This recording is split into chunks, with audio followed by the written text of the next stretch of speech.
Hello friends, try నుంచి అయితే కొత్త రూల్స్ అయితే రానున్నాయి సెప్టెంబర్ 1 నుంచి. అయితే ట్రై నుంచి వచ్చే కొత్త రూల్స్ ఏంటో ఈ వీడియోలో చూద్దాం. అలాగే మా వీడియోస్ మీకు నచ్చినట్లయితే తప్పకుండా సబ్స్క్రైబ్ చేసుకుని, లైక్ చేసి, షేర్ చేసి, కామెంట్ చేయండి. అదేంటంటే సెప్టెంబర్ 1 నుంచి అయితే ఓటీపీలు అందుకోవడంలో అయితే అవాంతరాలు ఎదురయ్యే అవకాశం అయితే ఉందని అయితే ట్రై అయితే చెప్పడం జరుగుతుంది. అదేంటో చూద్దాం ఇప్పుడు.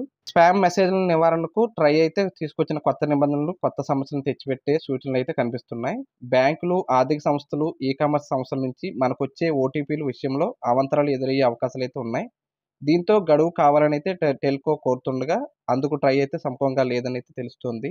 యూఆర్ఎల్ఎస్, ఓటీటీ లింక్స్, ఏపీకేలతో కూడిన మెసేజ్లు, వైట్ లిస్ట్ చేయని కాల్ బ్యాక్ నెంబర్లతో కూడిన మెసేజ్లు నిలిపివేయాలని అయితే టెలికాం కంపెనీలకు అయితే నిలిపివేయాలని టెలికాం కంపెనీలకు ట్రై ఆదేశించిన సంగతి అయితే తెలిసిందే. ఆగస్టు 31లోగా తమ మెసేజ్ టెంప్లెట్స్ కంటెంట్ ను రిజిస్టర్ చేసుకోవాలని ఆయా సంస్థలకు అయితే సూచించింది. అయితే మెసేజ్లు పంపే వివిధ సంస్థలు తమ హెడర్ టెంప్లెట్స్ మాత్రమే గతంలో టెల్కోలతో రిజిస్టర్ చేసుకున్నాయి. అంటే లోపల కంటెంట్ ఏముందనే దానితో సంబంధం లేకుండా మెసేజ్లు బదిలీ అవుతూ వచ్చాయి. ట్రై కొత్త నిబంధనల ప్రకారం బ్లాక్ చైన్ ఆధారిత డిస్ట్రిబ్యూటెడ్ లెడ్జర్ టెక్నాలజీకి టెలికాం కంపెనీలు మారాలి. అంటే ప్రతి ఒక్క కమర్షియల్ మెసేజ్ని కూడా చదవాలి. రికార్డులకు అనుగుణంగా లేని వాటిని బ్లాక్ చేయాల్సి ఉంటుంది.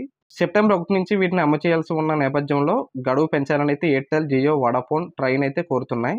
ఇప్పటికే కావాల్సినంత గడువు ఇచ్చిన నేపథ్యంలో పొడిగించేందుకైతే ట్రై అయితే సుముఖంగా లేదని పరిశ్రమల వర్గాలు అయితే చెబుతున్నాయి. సాధారణంగా బ్యాంకులో డబ్బులు క్రెడిట్ లేదా డెబిట్ అయినప్పుడు ఈ వివరాలతో పాటు ఏదైనా మోసపూరిత లావాదేవీలు జరిగిందని గుర్తిస్తే తమను సంప్రదించాలంటూ కాల్ బ్యాక్ నెంబర్ను కూడా ఇస్తుంటాయి.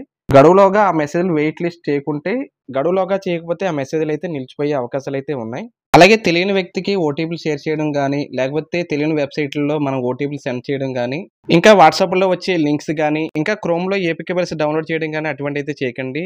ముఖ్యంగా స్కామర్లు అయితే వాటి నుంచి అయితే ఎక్కువగా అయితే మనకి స్కామ్ అయితే చేస్తున్నారు. ఎట్టి పరిస్థితుల్లో కూడా మీ మొబైల్ అయితే ఏపీకే ఫైల్స్ అయితే డౌన్లోడ్ చేయకండి.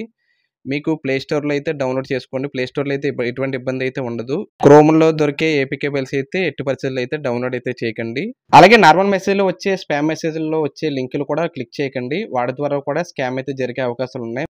మన బ్యాంకులో డబ్బులు పోయే అవకాశాలు అయితే ఉన్నాయి. ఎట్టి పరిస్థితుల్లో కూడా ఆ లింకులు కూడా క్లిక్ చేయకండి. అలాగే ఈ కామర్స్కి సంబంధించి వెబ్సైట్లో వచ్చే ఓటీపీలు కానీ, బ్యాంకుకి సంబంధించి ఓటీపీలు కానీ ఎవరికి కూడా షేర్ అయితే చేయకండి. వాటి ద్వారా కూడా స్కామ్ అయితే జరుగుతుంది.